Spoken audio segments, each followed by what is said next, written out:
प्रेम सरोही जी को सुनना चाहता हूँ। प्रेम सरोही जी के लिए जोरदार तालियों का स्वागत। मैं समझता हूँ कि थोड़ी सी जनता कम है और वक्ता का हौसला तब बढ़ता है जब जनता तालियों की गड़गड़ाहट से उसका हौसला अफजाई करती है और हमारी जो ऊर्जा होती है वो सातवें आसमान पे पहुंच जाती है। शशि दत्त शर्मा जी बहुत अच्छा बोलते हैं और उनको मैंने दिल से तराशा है। दिल से तराशने के बाद ही जाति मुक्त भारत में एंट्री होती है। लेकिन अगर वो कहे कि मैं जाति में लिपटा हुआ हूँ और फिर मैं जाति मुक्त भारत में आऊंगा तो मुश्किल है। प्रेम सरोही जी आपका स्वागत। जी धन्यवाद आपका।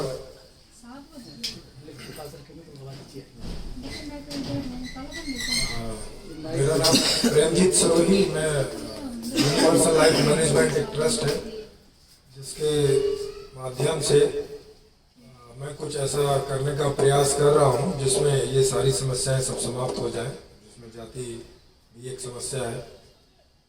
और मैंने जब इन चीज़ों पर अध्ययन किया, क्योंकि मैं भी गांव से आता हूँ और मेरे आसपास भी काफ़ी सारे मतलब उस तरह की जातियों के लोग हैं और उनका आपस में जब मैं ऐसा व्यवहार देखता हूँ और उसका मैंने स्टडी किया तो मैं उनसे पूछा करता था कि भाई आप इस जाति से परेशान हो तो ये टाइटल छोड़ क्यों नहीं देते, उसमें समस्या क्या है।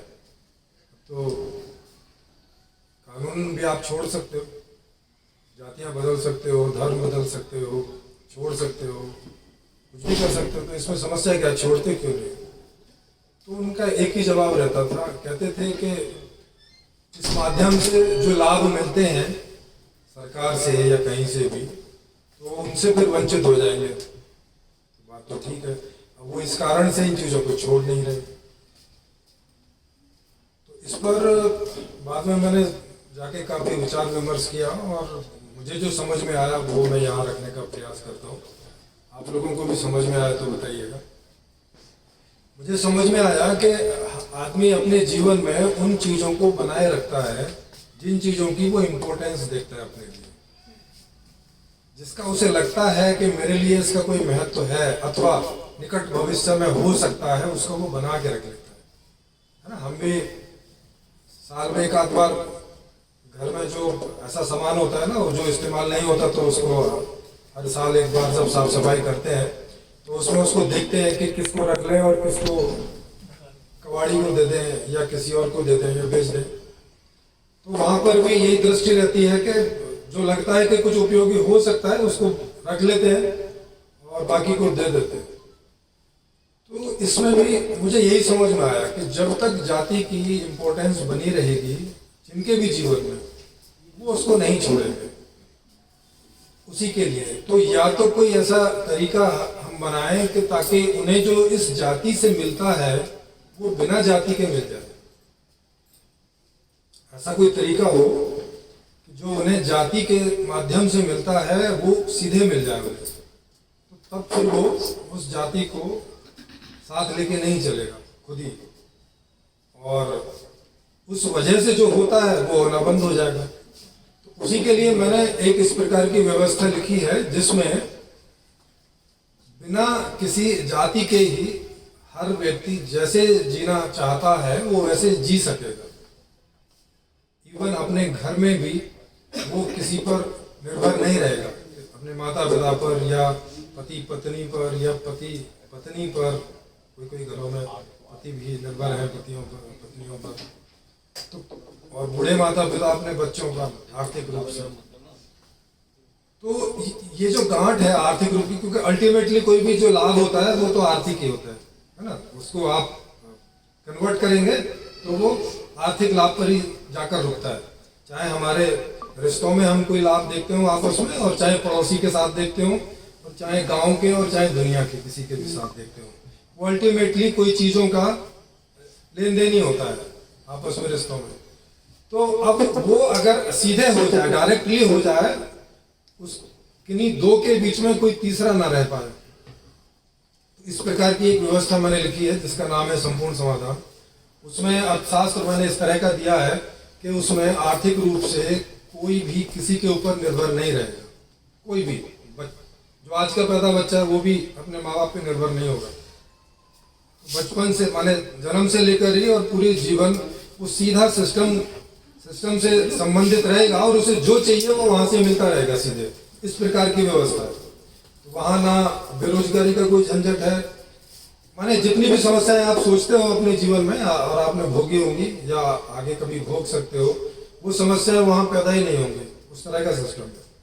तो वहां पे एक दो पीढ़ी में ही जाति ऐसे गायब हो जाएगी कि वो एक लोग इतिहास में पढ़ेंगे कि कभी ऐसे लोग होते थे जो अपने नाम के पीछे ऐसा ऐसा कुछ लगाते थे, उसका कोई मतलब नहीं बचेगा। समझ रहे? तो ये सारी चीजें हैं और ये आर्थिक अंतर ही हमें छोटा या बड़ा करता है और फिर जो भी हम टाइटल लगा देते हैं हमारे टाइटल छोटे और बड़े हो जाते हैं। नहीं तो अगर शर्मा जाति के लोग आज गरीब हो जाए कोई कारण से तो ये जाति बैकवर्ड हो जाएगी। हो जाएगी कि नहीं हो जाएगी? फिर कोई उनसे रिश्ता रखना चाहेगा? नहीं रखना चाहेगा। ना कोई उनको बेटी देना चाहेगा और कुछ समय बाद में वो गरीबी में ऐसे हो जाएंगे कि नहाएंगे नहीं धोएंगे नहीं, तो उनके यहाँ घर बैठना भी कोई लोग बंद कर देंगे, क्योंकि जहाँ साफ सफाई नहीं रहेगी वहाँ कौन बैठेगा। तो सारी चीजें वहीं पर जाकर पहुंचती हैं। तो इसके लिए मेरा एक चैनल है पूरा, वैसे तो कई भाषाओं में है और आगे जैसे भारत में 18 भाषा है तो 18 भाषाओं में ही ये पूरा चैनल जाएगा। ये सारी किताबें भी इतनी सारी भाषाओं में ट्रांसलेट होंगी। 4-5 भाषाओं में ऑलरेडी हो चुकी है भारत की। तो 6-7 यूट्यूब चैनल है जिसमें एक प्रमुख है ULM हिंदी, क्योंकि हिंदी भाषी क्षेत्र ज़्यादा है भारत में। तो उसमें आप देखेंगे उनमें इन सभी विषयों पर एक एक करके बड़ा मोटे से दिया गया है कि हम चाहे, क्योंकि बहुत लंबे समय से लोग बोल रहे हैं कि जाति छोड़ो जाति छोड़ो। बाबा साहेब भी वो बोलते बोलते चले गए दुनिया से और उनके बाद में भी कितने सारे लोग आए और जा रहे हैं। और अभी अपने देवेंद्र जी इतनी मेहनत में लगे हुए हैं और भी जगह जगह लोग लगे हुए हैं इस मेहनत में। लेकिन बात वही है कि जब तक इसकी इम्पोर्टेंस हम नहीं हटाएंगे तो तब तक आदमी सुन के तो जाएगा और सोचेगा भी दिमाग से कि बात तो सही है, जाति वाति तो कुछ होती नहीं है, पैदा तो सभी की जैसे होते हैं, ऐसे दिमाग से तो सब होगा, लेकिन घर कैसे चलेगा?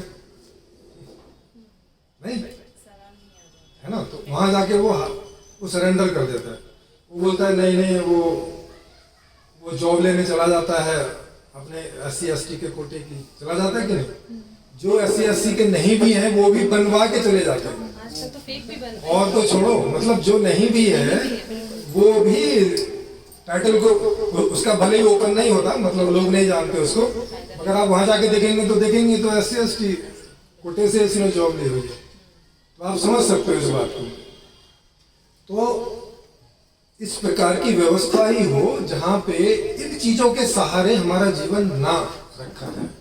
अगर SC ST OBC ऐसा कोई भी सहारे से हम जीवन रखेंगे ना तो वो उस चीज को आप बोल के नहीं हटा सकते। बस मैं यही कहना चाहता था, मुझे यही समझ में आया और इसका उपाय मैंने पूरा उसमें लिखा है उस तरह से डिटेल में, क्योंकि अब यहाँ तो इतना सारा बताना संभव नहीं है। आप उस चैनल पे जाके देख सकते हैं ULM हिंदी, चैनल का नाम बताओ। ULM Hindi, universal life management. हाँ, यूनिवर्सल लाइफ मैनेजमेंट हिंदी में आप देखिए। और उसके हर एक वीडियो में किताब का PDF का लिंक फ्री वहाँ पड़ा हुआ है, उससे आप PDF फ्री में डाउनलोड करके पढ़ सकते हैं। इसी YouTube पर ऑडियो में भी ये बुक है, सुन भी सकते हैं। इसके कई शिविर हो चुके हैं तो शिविर के वीडियो भी आप सुन लेंगे तो भी बुक पढ़ने की जरूरत नहीं पड़ेगी। इस तरह से उनको पूरा बनाया गया है, तो बड़े आराम से आप उसको देख सकते। और इसको लाना भी बहुत आसान है, कोई किसी को ऐसे बोलने की जरूरत नहीं, भाई ये छोड़ो वो छोड़ो, ऐसा करो वैसा करो, सिंपल सही है। बहुत बहुत धन्यवाद प्रेम सुरेश जी का। उन्होंने यूनिवर्सल लाइफ मैनेजमेंट और शास्त्र लिखा है जिसमें वो कह रहे हैं कि जाति यूं चुटकियों में छू हो जाएगी, ऐसे गायब होगी